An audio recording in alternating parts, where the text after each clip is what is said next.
You finish your pitch, and the customer says, it's quite expensive. Your product is too expensive. You arrive home. You're a few minutes late. Your partner says, you're always late. There's a dirty plate left on the table. You never wash the dishes. What do you say in this moment? Now, most of you, and me included, went through 14 years of school where we were taught one way to respond to questions. Teacher asks questions. How do you spell cat? Student, C-A-T.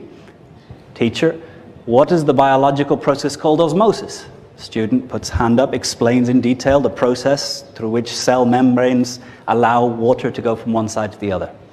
So for 14 years, you've been taught that you should give an answer to a question. If you went to university, you probably had another 3-4 years where you gave answers to questions. But in real life, in persuasion, in getting to what the other person is really about, what their needs really are, the worst thing you can do is give an answer to a question. If someone says your product is too expensive, and you say, no, it's not, it's only 1,000, you've lost every chance to understand what else is behind their reasoning. If you get home and your partner says, you're always late, and you go, no, Tuesday I definitely was here on time, you're going to have a crap weekend. And you've had 14, if not 18 years of training that you answer questions. And it's going to cause fights in your home life. It's going to cause problems at work. It means you're not selling anything. Because when someone says your product is too expensive, that's not what their real issue is. When someone says, I'll have to speak to my boss, that's not what their real issue is. And if we had lots of time here, I would create a little role-playing thing, because what happens here is, in our model of the human brain, we've got the stem, the emotion, and here. When your partner says, you're always late, emotion goes up, and what happens is this bit disconnects. So the way to make someone stupider is insult them, object to them, tell them they're wrong, or ask them a question. Because there's an emotional reaction, and the higher emotion goes, the lower thinking goes. So if you don't practice this response, you're not going to be able to do it in the moment. If you don't practice repeatedly how you'll respond to you're always late, you never wash the dishes, you never do your part of the share, your product is too expensive, your competitor is better, you failed us 3 years ago, I don't trust your company. If you don't practice the habit of not giving an answer, you're not going to be able to do it in the heat of the moment. So what I would say is, when you're asked a question or when you're given an objection, what I want you to do is say, I understand, and repeat in your words what they're saying. Your product is too expensive. I understand that money is an important factor for you. What other criteria will be used in taking this decision? So you understand, and you give an open question back. And I call this conversation Aikido. So martial arts. Martial arts are about using the energy, the force of the opponent against them.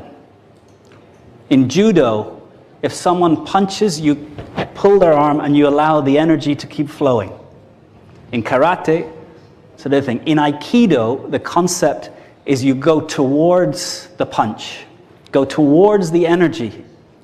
So if someone punches you, if someone asks you a question, if someone objects, says you're wrong, the Aikido method is go towards and see the world from their view. So in Aikido, you learn to go towards the punch, dodge it, and look, and you're seeing the world in the same direction as the person who's attacking you. I understand. And It takes some habit to start to be able to give I understand and fill in good words. So practicing, you're always late. I understand you feel frustrated. I understand you feel let down. I understand. You'll have to work on this quite a few times over the next 10 years to find the set of words that captures what the other person feels, what's behind it. What can we do now? What happened during the day? What would you like to talk about? What can we do this weekend? So what's the way that instead of when you get punched, walking straight into the punch and having a very bad weekend, when a client says, you're too expensive, and you go, no, we're not, and you learn nothing about who else they're considering, what other criteria are important, what process they've gone through, who else is involved in the decision. So I hope that, and this takes 14 years of it being drummed into, 4 more, 18 if you went to university, it's going to take you at least 18 years to get out of the habit of responding to questions with answers. Because we live in an uncertain world and we don't have the answers. But by giving the answer, we shut down the possibility of hearing what's really going on in the other person's mind, in the other person's business, what other things are going on.